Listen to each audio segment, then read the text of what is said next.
অবশেষে England comeback করছে। England এবং ইন্ডিয়ার ভিতর চলমান টি-20 সিরিজের 3 নম্বর টি-20 ম্যাচটি ইংল্যান্ড জিতল। ইন্ডিয়া এবং ইংল্যান্ডের এই খেলা দেখে আমার একটা জিনিসই মনে হয়, সেটা হচ্ছে ইন্ডিয়া একটা তারুণ্য নির্ভর টি-20 টিম।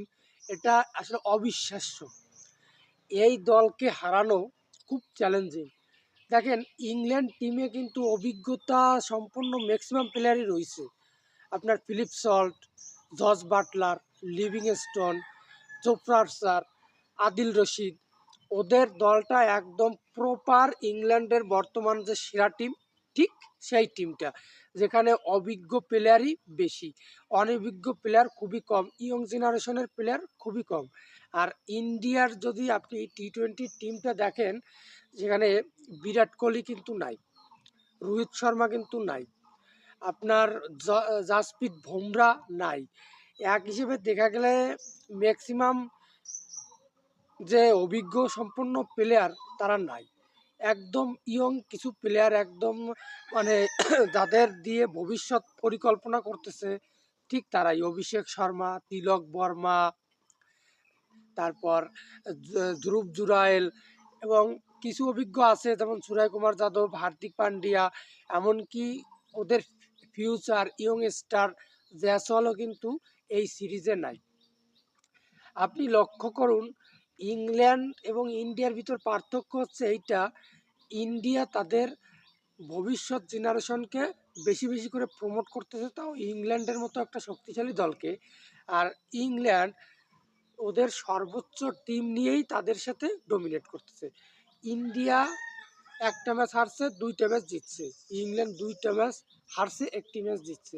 ইংল্যান্ড অনেক ভালো কামব্যাক করছে, এটা ঠিক আছে, কিন্তু আমার কাছে মনে হয় ভবিষ্যতের ইন্ডিয়া টিমটা খুবই বিধ্বংসী হবে, বিশেষ করে টি-20তে।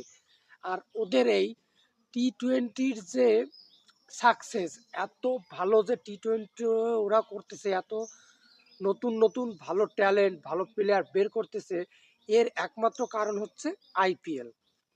যত ভালো খেলবে তত বেশি আইপিএলে সুযোগ পাবে, বেশি দামে বিক্রি হবে। এই মাইন্ডসেট নিয়ে ওদের ম্যাক্সিমাম নতুন জেনারেশনের প্লেয়ারগুলো ওরা মারমুখী হচ্ছে, ওরা এগ্রেসিভ ব্যাটিং করার দিকে বেশি ধাবিত হচ্ছে। অথচ দেখেন, আমাদের বাংলাদেশে বিপিএল খেলা হচ্ছে, যেখানে আমরা কিন্তু নতুন কোনো ট্যালেন্ট পাচ্ছি না। আর যত সাবেক প্লেয়াররা তারাই ভালো খেলে। ইন্ডিয়ার মতো যে একদম অভিজ্ঞ, মানে এমন একটা ট্যালেন্ট আসবে যে একদম তোড়ফোড় করে ছেড়ে দেবে, এই ধরনের কোনো প্লেয়ার কিন্তু আমরা পাচ্ছি না। অথচ আইপিএলে দেখেন কত সুন্দর সুন্দর ইয়ং প্লেয়ার আবিষ্কৃত হচ্ছে, যাদের যারা ভবিষ্যতে ইন্ডিয়ার একাদশে তো খেলবেই, বিশ্ব শাসন করবে, এরকম ক্রিকেটার বের হচ্ছে। তবে ইংল্যান্ড যদি এই সিরিজটা হয়তো সইতো, আমি খুব দুঃখ পাইতাম। ইংল্যান্ড একটা ম্যাচ জিতছে, আমি খুবই খুশি হয়েছি। কারণ ইংল্যান্ডের যে প্লেয়ার লাইন দেখলেও ভাই কষ্ট লাগে, যে এত সুন্দর একটা স্কোয়াড, এত অভিজ্ঞতা সম্পন্ন একটা স্কোয়াড, তারা ইন্ডিয়ার একদম মানে ইয়ং জেনারেশনের প্লেয়ারদের কাছে একদম হয়তো হয়ে যাবে, এটা আসলে মেনে নেওয়া কঠিন আমার কাছে। আর ইন্ডিয়া টিমে আরেকটা প্রবলেম মনে হয় খুবভাবে ফেস করতেছে, সেটা হচ্ছে ক্যাপ্টেন্সি হার্দিক পান্ডিয়া এবং সূর্যকুমার যাদব। হার্দিক পান্ডিয়া হয়তোবা চাচ্ছিল যে সেই ক্যাপ্টেন হবে, অথচ ক্যাপ্টেন্সি দেওয়া হয়েছে সূর্যকুমার যাদবরে। অনেকে বলতেছে এখানে রোহিত শর্মার হাত আছে, কিন্তু এটারও একটা সমাধান হওয়ার দরকার। হার্দিক পান্ডিয়া যেমনই হোক, সে তো ইন্ডিয়ার একটা নামকরা প্লেয়ার, এবং অনেকটা হার্দিক পান্ডিয়া ব্যাকফুটে চলে যাচ্ছে এই ক্যাপ্টেন্সি ইস্যুতে। ধন্যবাদ সবাইকে।